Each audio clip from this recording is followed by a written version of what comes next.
Hey y'all, welcome back to the 21st chapter of the Crucible Chronicles, where once again we are playing my absolute favorite mass mutation deck. If you don't know anything about this deck, you should definitely check out the first episode of this chapter. Otherwise, there's a link to it in the video description below as usual.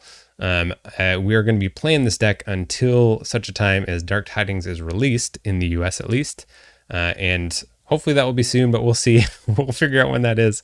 We may just be in the eternal 21st chapter of the Crucible Chronicles wherein I play this deck, which is in part why I picked my favorite deck to play. So I do hope you'll come along today and throw down with Rumble for another game on the Crucible. Let's do it. All right, we're back at it. Playing a deck I can't pronounce. This looks like, once again, another Worlds Collide deck. Definitely seems to be a theme here. I guess folks are going back to the basics. All right, this is perfect. This is actually a combination of the last two decks we played. So this one has the double tribute, and in addition to the double tribute, it also has double too much to protect. The other one didn't have double too much to protect, but it did have one. We got a Ronnie and a Bren, so this deck just kind of swapped stuff. Instead of having one too much to protect, two Ronnies and two Brens, it's two too much to protect, one Ronnie and one Bren. So very interesting. Let's see if, oh my goodness, that's what I like to see. That's nice. How about artifact control? How about artifact control? How about we take a look at that? There's no hawk, thank goodness. Okay, I think that's all right. I think I might just vandalize, actually. Turn one, vandalize. I mean, obviously going to be wanting to go into a library card turn. But let's start with a vandalize, subtle maul, library Polysaurus. Let's get that. I'm not super worried about the subtle maul because hopefully I'll get the auto encoder down. There we go. We got a Binding Irons, we got double Binding Irons and Gleeful Mayhem. And then the Harbinger of Doom. Okay, we'll follow up with the Logos turn, library card, QMEX. We will play out Quixo and end our turn. We will play out Quixo. I love it. I love it. So nice. Saurian. Let's see what our opponent has in store for us. So there's the double Trisaurian Legionaries. So pretty nice. Pretty nice there.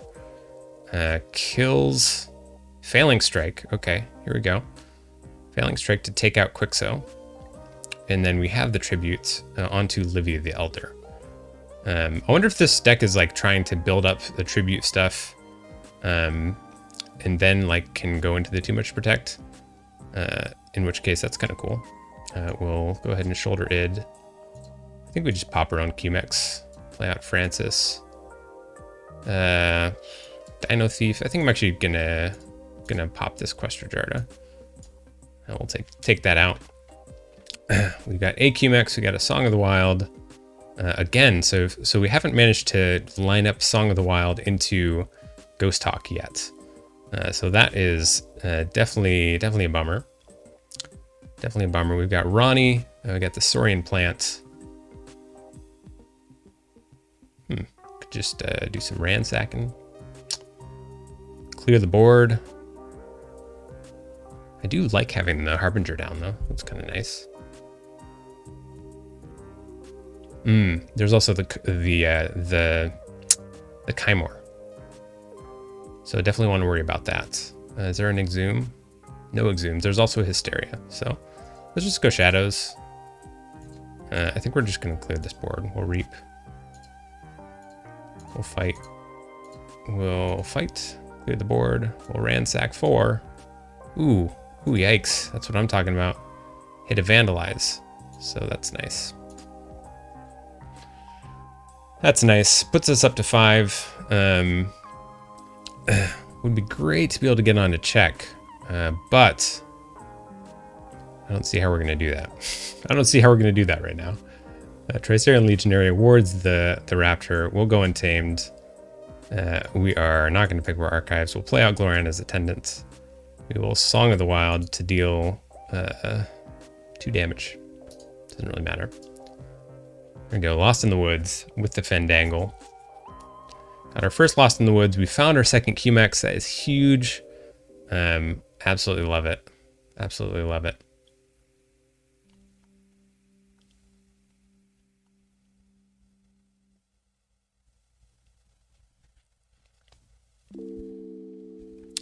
All right, we have the Subtle Maul, gets rid of the Shadowsmith. A little bit sad about that, but we do also have the Chimera Eclipse. Too much to protect, and then the Finch Cloak. All right, let's go with... so Ronnie's gone, Brenda's still out. Let's take an Untamed turn. We'll Lost in the Woods, the Finch Cloak.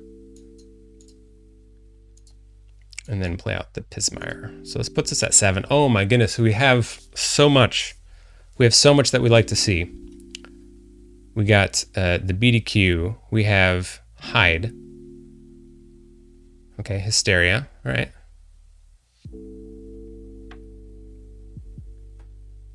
The Evil Eye, increasing our key cost. 3 Fates.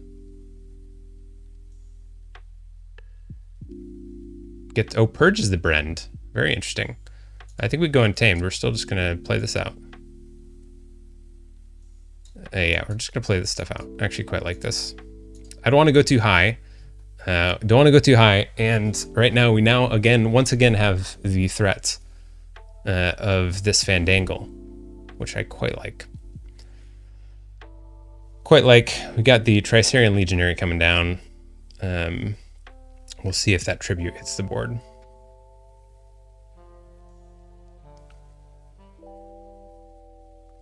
All right, and it does. So good news for us.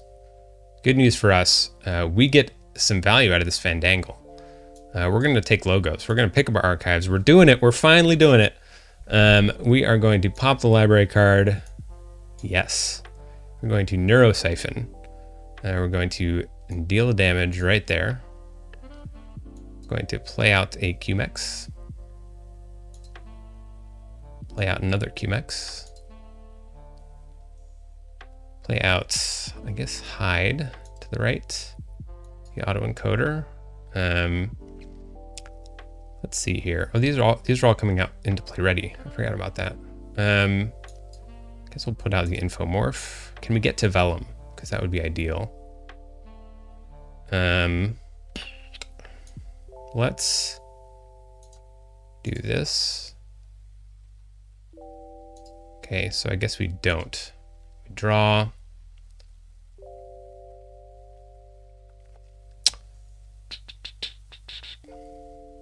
What to do here? I actually think... So we got Trust No One. So that could take us off check. I think we need to reap with at least 1 here.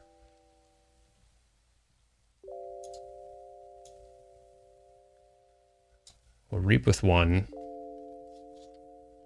We've already seen the Evil Eye. So there's this other tribute. There's the Redder Gallum. So it could be the TMTP, could be the Redder Gallum. Actually has the Redder. The Redder has not been destroyed. Do I want to be patient? I don't think so. Go ahead and put a damage there. We'll kill the Raptor, kill a QMEX, kill the Lesser Oxtet in the QMEX. We get to play out of Vellum. Oh, we don't want to repeat the effect. No. Play Vellum to the right. And honestly, I don't think I even reap with Vellum.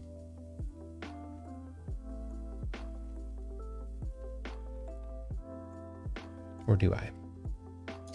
I'm just gonna end my turn. Again, I don't want to get into this. I don't want to get into a situation. You know, I don't want to get into a situation with the old TMTP. I've got Ember Stash on this Tricerian Legionary, so quite pleased with that. I'll feel a little bit better if I can take an Untamed turn. All right, so Niflgrounds gets ditched. The Amberlution is over there. That was with the Subtle Maul. There is the Kymor. So yeah, okay, that would do it. Kymor into TMTP will definitely give us some hurts. It will definitely give us some hurts.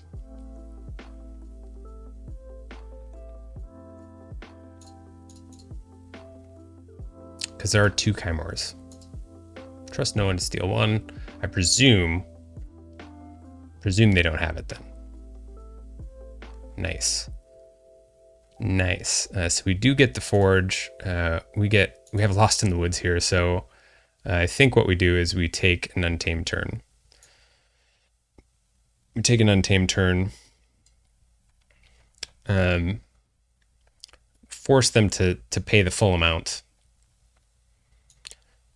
We're not going to pick up our archives, no. We will Ghost Talk, deploy left, draw 2, and then we get to archive 2. Guess we'll do Titan, Guardian, and the Splinter. I guess we'll probably play out this Glorion as Attendant. Play that thing out. Play out the Niffle Ape. Oh, I did this wrong. I should have lost... Oh, I'm so goofy. That's actually a synergy I did not realize before. I could have... Well, let's do this. We'll Lost in the Woods, the Ghost Hawk, and...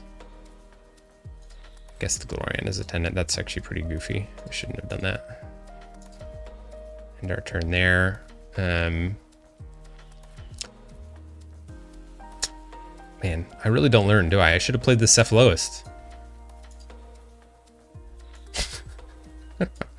Oh my gosh, the sequencing. I've done goofed. All right, let's see what we got in Saurian. The Tricerian Legionary coming down. Probably have this Redder Gallum. Increasing our key cost. Very good. I think what we do here is probably take another Untamed turn. In hope that they don't have, well, they might have the one Kymor. Not gonna pick up our archives, is that right? No, we're not picking up archives. We will play out the Ghost Hawk. Play left, draw 2. Oh my gosh. Archive 2. BDQ. I guess in Francis.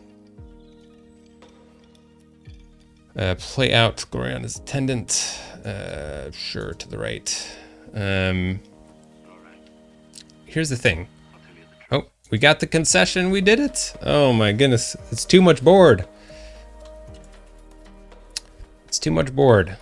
Finally managed to get some stuff going in the direction that I was hoping. Maybe they didn't quite get into that Kymor. Although, you know, I suppose they did concede after we played the Glorion as Attendant. Is that right? Yeah, played the Glorion as Attendant. In hindsight, like a pretty big misplay to wait to play the Cephaloist so long, even the last turn. What I really should have done is played that before even the Niffle Ape. Like I knew I was going to play it. I don't know. I opted to just wait. But yeah, there you go. Managed to finally get a win with Rumble. I feel like we got a little bit more of a productive library card turn this time around. Additionally, you know, getting into that BDQ a little bit earlier was very helpful. And I guess at the very end there, we did manage to get some of that Ghost Hawk Lost in the Woods synergy going as well. But ultimately, I think it was kind of having a bit more productive turn with Logos there, or a productive kind of timing on some of the cards from Logos is really critical. And I think it's another great example of, or it is a great example of how if we can kind of get those QMEX going early and start recycling them a little bit to keep drawing some cards, then we can definitely get some pretty good value. Yeah, it's part of why I love the deck. You know, it ends up, when it does its thing, it ends up with a very large board with some pretty cool kind of decisions that can be made. And otherwise, it's like a relatively unassuming deck. So it's always kind of like really satisfying when it works. And I think it can take folks by surprise. Honestly, even takes me by surprise. And I think I don't know, probably like 40 or 50 games in with this deck, not all on online. Like I've played quite a few solo games.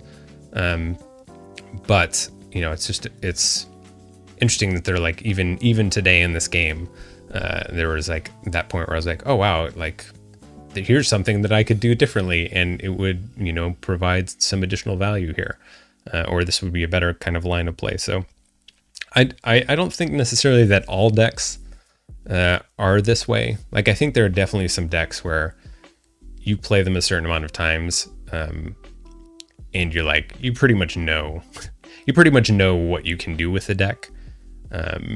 But I think one of the main reasons I enjoy this deck is even now I'm still kind of learning some fine details or fine sequencing bits that can help to kind of optimize my play. I guess so it was the Lost in the Woods opting to do the Lost in the Woods before discarding cards for the autoencoder. So like potentially, I think I had 0 cards on my draw pile, and if I had sequenced it differently, and the reason that I had even played the Niffle Ape, because often I won't play the Niffle Ape or the Gloriana's Attendant for that matter, ignoring the fact that I should have been blocking the Cephalos the whole time.